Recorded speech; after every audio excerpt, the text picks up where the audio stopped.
Sure. So Larry Allen, Vice President of Ad Innovation at Turner, working on applying data analytics and technology to our inventory cross-platform. Vivian Zhou, Senior Director for Axiom Global Data. So this is actually a new team for Axiom. So one role of our team is actually to further expand Axiom's data footprints globally to other countries and continue this online-offline story, bring the offline data to the online world. Yeah. My name is Hossein. I'm the Global Head of Programmatic Solutions for Havas. I work on the media side and on the creative side, trying to bring content and media together from the buy and the data part. All right, so you've all been in this market for a while. I'd like to start with Larry, perhaps. How have you seen, and Larry and I did some work together probably 5 years ago when he was at Xaxis and I was doing various projects. So you've seen a lot of change in the last 5 years. Kind of talk about how the partnering market is changing.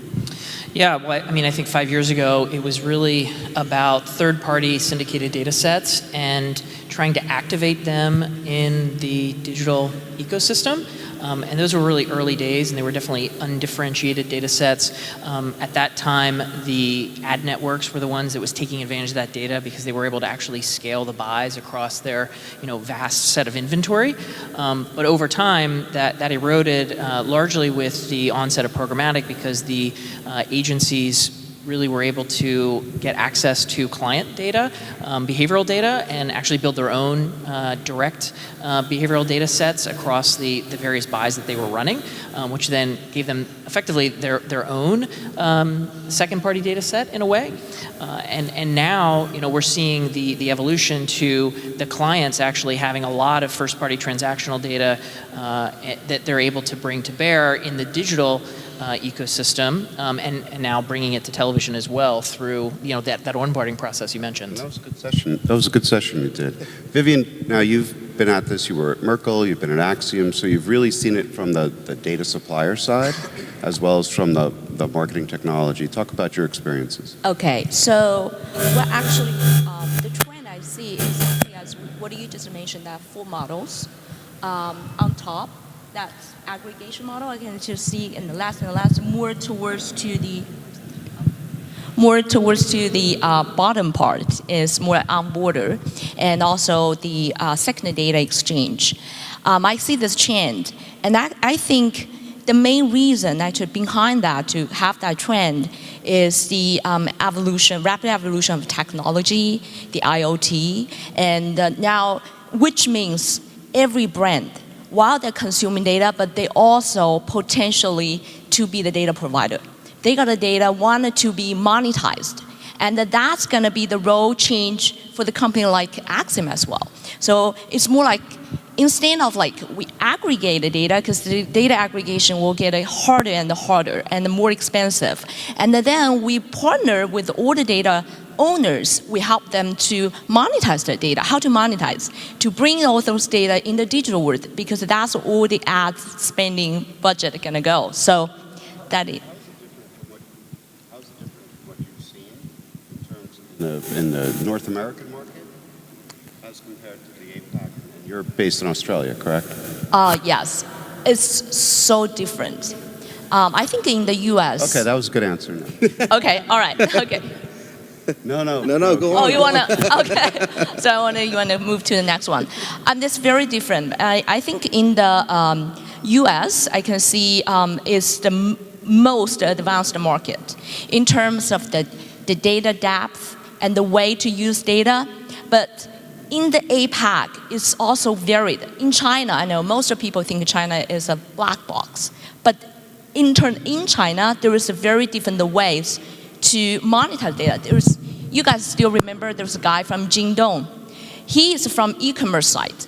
So his team started 2 years ago. Then Jingdong actually realized they're sitting on a big gold mine, actually, and they were thinking, okay, it's time for us to monetize our data. So they built their DMP, DSP, built everything in less than 2 years. And then now they're not going to be a walled garden. They're not going to be another Alibaba in the ad world. He told me today, he said, well, we don't care because we just sit on the data. We just help that exchange this. And we're okay, we're totally fine. There is a Microsoft lady. She said, okay, can I target people on Jingdong and bring them to my website? He said, yes, I can do that. Why not? I can bring the traffic there. And it's also, I think it's tied to his business outcomes. Because Yeah. he's looking and says, my business is e-commerce, Yeah. data's a byproduct. It's exhaust, but I can use it to drive more e-commerce. Hossein, talk a little bit about your experience at Havas and what you're seeing, in the EMEA markets. So, like you guys mentioned your experiences. I started in Germany, actually one of those most complicated company when it comes to data. Like while in the US you were working with, first and third party data, we actually, we were just focusing on finding data anywhere, but nobody wanted that 5 years ago. So most of the time we only had the chance to retarget, right? To have a retargeting set. So we would work with the lower funnel, and where it was really hard to focus on prospecting from a media execution part. Right. So it took a while, if you look on the EMEA perspective, how everything evolved. Now I would say that we have the chance in Europe to work with first, second, and third party data. Second party data is a big market. I mean, we started with talking to the publishers in Germany first on the inventory side, and publishers do see now from a European perspective that they have a chance building deeper relationships with the brand when they give out their data, right? Could be on the one hand, just giving data to direct from a programmatic perspective onto the inventory stack, but could be beneficial for the publisher as well to scale and to forecast the So inventory. let me ask you another question. Let me think about, you're on the agency side. Yeah. And most of the data partnering that we talk about is between either the data compilation type companies or the aggregators of data Yeah. and the publishers. Yeah. Where does the agency sit in this mix as a partner? You're not supposed to laugh. Come on. We're in the I'll let middle you of start. all of them, right? So, we basically the communication base of all of that. We need to talk to the publishers. You need to talk to the brand, and one important fact that most of the people forget, that maturity and cultural plays a big role. So. We educate the brands right now in terms of data. We negotiate for our brands, and just because, as you said on your presentation, I let you look on my data, and you look at my, I want to look at your data. You can't match apples with apples. It always depends how you collected the data, how the data is cleaned, and how accurate it is for activation. So it's an education, approach for your clients. Yeah. To get them to understand and to identify what is the data they have. Because when we go in, half the time they know they have a lot of data, they don't necessarily know where it is unless they've been using a third party, and so they can push it out. It depends. So there are clients who have data, and there are clients who never focused on that. I mean, it's fragmented. They have a CRM department, they have an analytics department, but they never. The merging starts now. I guess the US is more advanced in that piece, and we basically talk to them, educating them. The better they are on their stack, and bringing in a second-party data asset like a relationship, the better they will buy media and be more relevant on the buying side, as well as on the content side as well, bringing value to the consumer. Right. So if the agencies are working, sometimes there's another intermediary, and that's really where Axiom comes in. Vivian, you work with both the brands directly as well as with the agencies. What do you see in terms of data partnering from where you sit at Axiom? Well, I see the role is more kind of like to be the enabler. So the enabler means we help the data owners to enable their data in two ways. First, to bring the value out of the data. We usually, because a lot of companies, they own data, but they might not have a capability to curate the data, to build segment, to see all this, the taxonomy. So we provide this tool. It's kind of immediately, they can upload the data into the tool, and that they can see it's very easy tree. They just slice and dice, like pull something, click a button, that's it, done. And then the other thing is we activate the data. So it's more like how to make the data activated on the digital world. That's the onboard. So I see the role, like for the Axiom, is more like toward to more technology side, more tool side, yeah. So, but also you're also adding data to that mix, depending on which market that you're in. Exactly. And so you're passing that off perhaps for the agencies to do the activation. Yes. Now on the other side, we have the publishers. Larry? That is correct. What is your view on where do you sit? If originally it was between the brands and the publishers, where do you sit today and how do you see it that it's different? So I think similar to the agency, we're taking an education role with clients and helping them understand how they can activate their first-party data. In many cases, we're working with a third-party kind of safe haven, like an Acxiom, in order to ingest that data. I think there's some challenges, though, because there's a bit of an unaligned incentives between what the publisher is trying to do with the brand and what the agency is trying to do on behalf of the brand, which becomes difficult, I think. Talk about, go one step deeper. What are the, Sure. what is the source of that non-alignment other than commission structure? Well, I think one of the big things that we're trying to do is help the brand understand how they can achieve their specific results and objectives with our inventory in this premium environment. And I think the agencies, in many cases, you may disagree with me, are using the data. They're using the data as leverage in the negotiation process more so than on behalf to deliver a result for the client, because they're being squeezed pretty tremendously from a fee structure standpoint. Okay, so my colleague from my right, talk about your view of the publisher agency, publisher brand relationship. So, I would say, as I mentioned before, I see the relationship is going well. You're right. We had some tough times in terms of looking just at the agency view.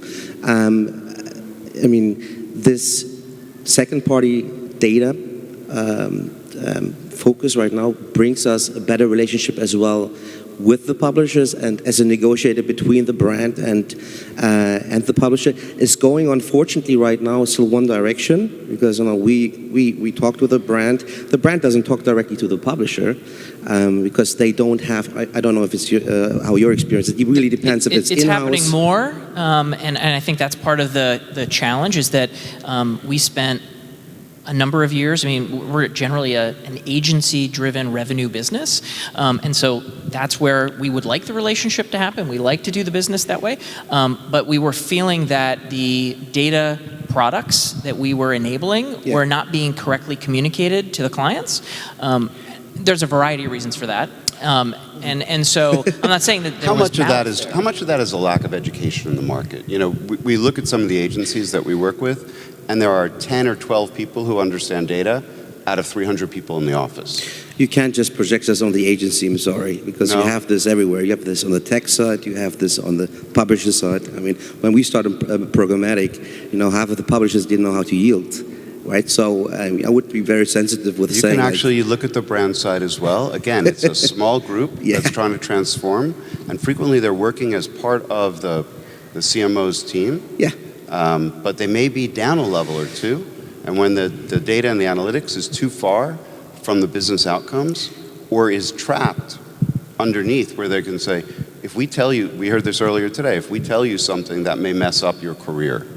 So it's a little more challenging. The roles of an agency, of a publisher, the people that work in a company like that, they're going to change. It's going to be more data-driven tech focus so that we are able to be consultative to our brands. Because like partially you sit in front of your client and they're partially smarter than you because they hire people from, from the other side. And you need to have an answer to that because what's happening right now is the trend of in-housing or hybrid models right now, licensing the tech and the clients being able to see everything, which is good, right? Because you have different conversations and to your point, that's when brands start to talk to publishers directly because they see all the publishers and the data deals on their stack. Now, again, it's an educational question. Does that person who works with it or the brand understand what's actually the outcome? I think there's some stratification, if that's the right way to put it, in the market where you have some of these large e-commerce oriented retailers that sit on a massive amount of transactional data. Yeah. They're the ones who are leading that conversation, if you will, or making those moves first. Do you think it's only retail, or do you see other verticals? Because that was kind of where we're going with this. Well, I mean, travel is another one. I think any direct-to-consumer digital product offering, right? I mean, financial Netflix, services. Financial services, right? They're all going down that path, which is scary because they're all pretty large spending categories, and I'm sure you have a large financial company in your. Well, there's something they all had in common. These were direct marketers. Correct. So they understood the principles. We heard earlier when Harvey was speaking, it's these people who understand at the ground level. I think that helps, and it's driving those verticals. What other verticals are you seeing, Vivian? Well, what I've seen actually is I'm going to say the telecom. I think telecom, in terms of data, they got the best quality data in the scale.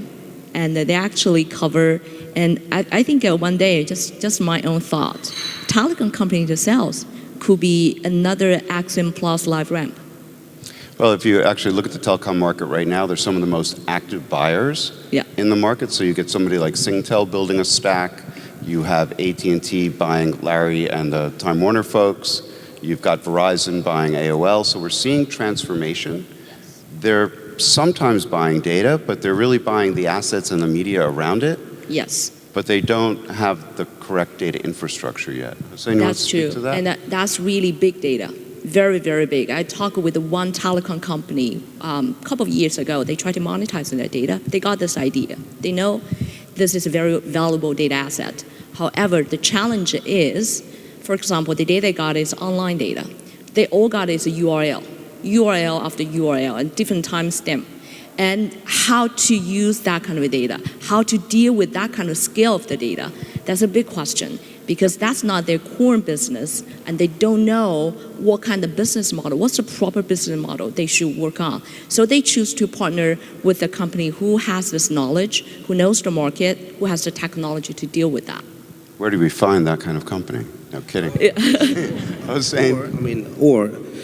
Besides monetizing the data, they buying media tech companies to actually build a service around that and activate that, right? Because you need to understand both sides to make money out of that. Right. Hossein, talk to me a little bit about how are we, what are the obstacles that the brands are having in partnering both with each other, with the publishers, with their agencies? What's holding this back right now? Well, I guess the biggest topic is data security, lack of knowledge. Then again, people skills. Who's managing my data? Because when you license this yourself, which you would recommend because you're the data owner, you need to hire the people who make sense out of that, right? And there's still a big gap on the brand side, going to that level, understanding what data scientists are doing, how to make sense of it, and how to actually convert that to a consumer journey which makes your consumer happy and lead them to your product. I would add to that it's a big expense, right? It's a huge investment. Depending on the size and the scale of the company, you're basically making a leap of faith that you're going to be able to create value. I mean, I think all of us would agree that there's value there, but as a business owner and the amount of money you would have to put forth in order to do it correctly, that's a tall order. I think also speed is probably another inhibitor because if you have the data and you build the segmentation, how quickly can you activate it? I think that's also another thing that we see. It takes time to actually have the conversation with the agency or the brand or both to get them to a place where they're satisfied with how they're constructing a segment on top of their data that they're confident will actually deliver a result. But I think if you let the analytics folks, they can continue to test and churn through, so there's time there. But I also think that a lot of data was structured for batch.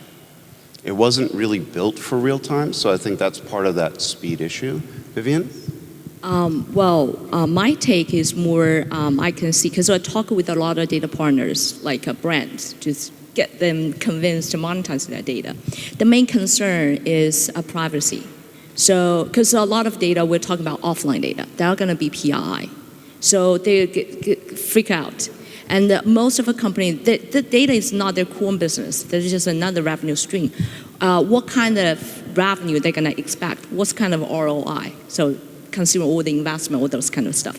That's the thing hold them back. So do you think it's a gap in the data governance structure? So when you kind of think through, you've got IT, you've got compliance, and you've got the marketing owners. Yeah. And for compliance, it's always a lot easier to say no. Yeah. It's like, can we just, no. No. Just stop. But, what do you see changing to kind of break through that? Is it the business outcomes and being able to prove the ROI more? I think that's one thing. I think still most of, I think this area for a lot of brands is still relatively new. Depends on what kind of industry. They're still relatively new. They got a lot of not sure, uncertain, not so clear. So they will be very careful. And the data governance, that's another very big thing as well. So 2 seconds. We're almost out of time, so I'm watching the clock. Hossein, how do you see this market evolving between now and 2020? 2020? Well, I think 4 years to kind of figure it out. 3 years. 3 years, yeah. 3.5. 2.5, I'm sorry.